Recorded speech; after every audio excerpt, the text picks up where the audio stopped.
आइए।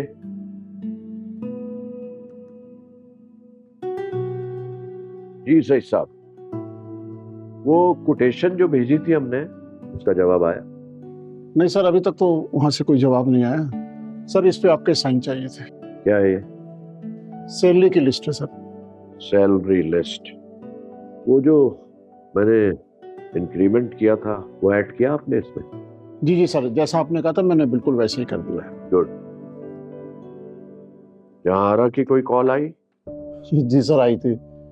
उन्होंने मुझे डांटा और सख्त सुस्त कहकर फोन बंद कर दिया। मैं जानता था।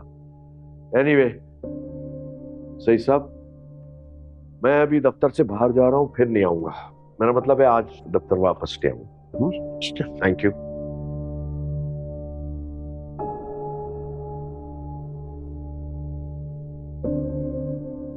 हाँ रजा बेटा, बेटा तुम लोग डिनर कर लेना, मुझे एक जरूरी काम है, मैं जरा लेट आऊंगा। ठीक है बेटा।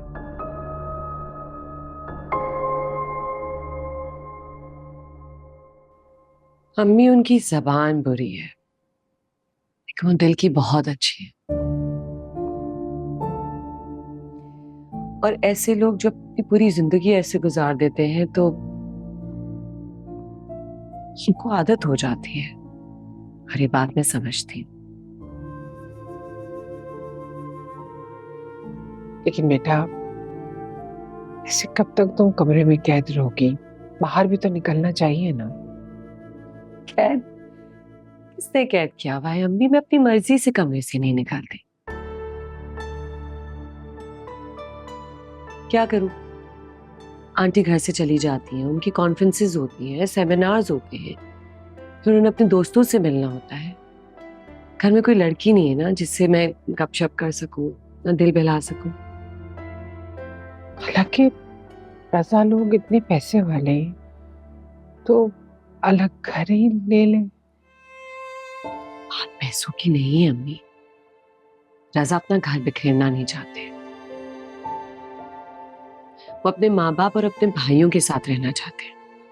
और ये बात उन्होंने शादी की पहली रात को मुझे समझा दी थी कि वो घर अलग नहीं करेंगे। आप कैसी बातें कर रही हैं? ये तो आपकी तरबियत है, ये तो आपने हमें सिखाया है। हाँ बेटा, माँ तो माँ ही होती है ना। बच्चे को उससे अलग नहीं करना चाहिए। बस यही सोच के और समझ के अपने दिल को मुतमईन कर लेती। तो फिर अब तुम्हारा क्या फैसला है? क्या फैसला है?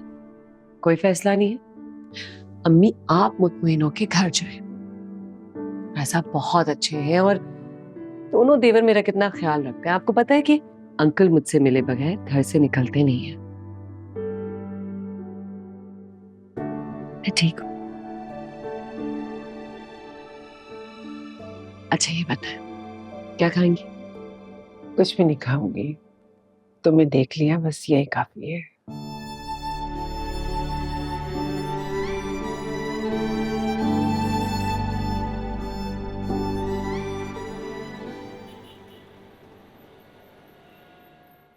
आपको पता है आज मैंने रजा भाई को प्रॉपर्ली देखा है करीब से।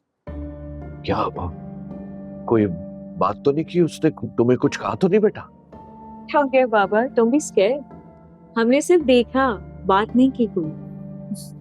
ठीक, डोंट वरी बेटा, मैं जल्दी तुम्हें तुम्हारे भाइयों से मिलवाऊंगा। अच्छा ये बताओ, आनी कैसी है? वो तो तुम्हारे न्यूयॉर्क से आने से पहले ही पाकिस्तान आ गई थी। हाँ, एक्चुअली व्हेन आई ग्रेजुएटेड शायद उस वक्त तक आ चुकी थी वो। कुछ प्रॉपर्टी का कुछ सेटअप करना था, इसीलिए आई थी। देखो, मैं जब से वो यहाँ आई है आनी, मैं उससे नहीं मिल सका। मुझे बड़ा अफसोस है। मैं बस अपने झमेलों में फंसा रहा, क्योंकि आनी के मुझ पर बहुत एहसानात है जो मैं कभी नहीं उतार सकता तुम्हारी शक्ल में। She'll be very happy to see you, बाबा। बल्कि इस बात की उन्हें बहुत खुशी है कि मैं यहाँ परमानेंटली मूव हो चुकी हूँ। बहुत खुश है इस बात से। वाओ बेटा, ये तो परमानेंट आ गई हो तुम। जी बाबा, मैं क्या करती वहां पे, मेरा अकेले दिल ही नहीं लगता था।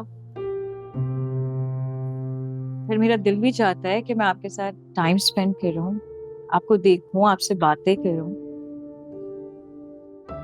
आनी भी नहीं थी वहां पे, आनी लेफ्ट, मैं क्या करती। अच्छा यहाँ कोई अच्छी सी जॉब करूंगी, टाइम अच्छा गुजरेगा।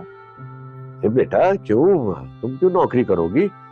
तुम हार्ट स्पेशलिस्ट हो, मैं तुम्हें तुम्हारा प्राइवेट क्लिनिक खोल के दूंगा। इसकी क्या जरूरत है बाबा, इतने अच्छे हॉस्पिटल्स हैं यहाँ पे, मैं किसी के लिए भी सर्विस कर सकती हूँ।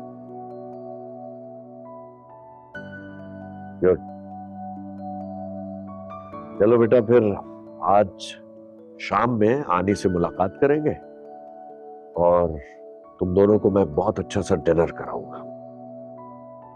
मुझे बहुत खुशी हो रही है बाबा, लेकिन पता है इससे ज्यादा खुशी कब होगी? जब मैं आपकी वाइफ से, अपने भाइयों से मिलूंगी बाबा, तब बहुत खुशी होगी। हाँ बेटा जरूर, लेकिन बेटा प्लीज डोंट इंसिस्ट मी, थोड़ा वक्त लगेगा, मैं जरूर मिलाऊंगा तुम्हें, सबसे मिलाऊंगा। हाँ, बात सुनिएगा भाई। बेटा क्या लो?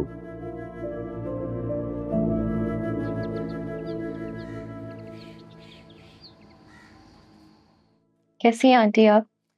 मैं बिल्कुल ठीक हूँ और बहुत खुश हूँ।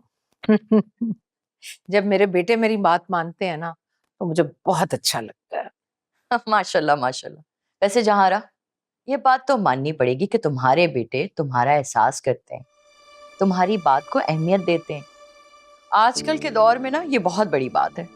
बिल्कुल।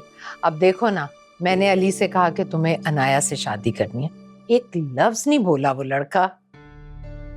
आंटी आपके बच्चे हैं ही इतने अच्छे और आपने उनका ब्रॉटअप इतना अच्छा कि everybody talks good about you. Very true.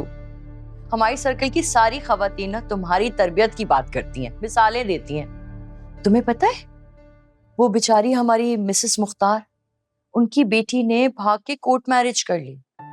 नहीं नहीं, वो उनकी बेटी ताहिरा ने? हाँ, पता नहीं कोई लड़का पसंद था उसे, उसने माँ बाप को आके बताया, तो पेरेंट्स ने जब इंक्वायरी की तो पता चला कि ना लड़का पढ़ा लिखा है ना कोई काम करता है। उन्होंने मना कर दिया तो जिद में जाके कोर्ट में शादी कर ली। ओह माय गॉड, मेरी बेटी होती ना गला दबा देती उसका। शुक्र है मेरी कोई बेटी नहीं है, बेटे ही हैं। ये जो बेटियां होती हैं ना, इज्जत को खाक बनाकर ना सर में डाल देती हैं। नहीं नहीं जहारा, ऐसी बात बिल्कुल भी नहीं है। बेटी तो मेरी भी है, तुम्हारे सामने है। मुझे लगता है कि कसूर जो है ना मिसेस मुख्तार का ही है, उनसे ही कोई कोताही हो गई है उसकी तरबियत में। अभी नहीं समझ आ रहा होगा उसे तब आइडिया होगा जब बिजनेस के बीच में एजुकेशन आएगी, तो तब वो क्या करेगी? अब ये ताहिरा कहाँ रह रही है? अपने ससुराल में ही रह रही है।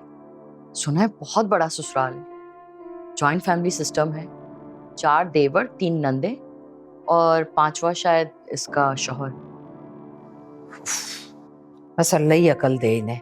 अब बेटा रह गया होगा ना उसके पास? नहीं नहीं, एक बेटी और है, बेटा तो सिर्फ एक ही है ना उनका। छोड़े मामा, आप लोग किन की बातें कर रहे हैं? हम लोग अपनी बात करते हैं ना, हम अपनी बात क्यों नहीं कर रहे? Leave it. अच्छा बेटा, तुम ये बताओ कि तुम्हारा बुटीक कैसा जा रहा है, कब ज्वाइन कर रही हो? फ्रॉम टुमारो आंटी, इंशाल्लाह। इनफैक्ट मैंने आज अली को डिनर पे इनवाइट भी किया है। कहाँ? बाहर जा रहे हैं हम लोग कहीं।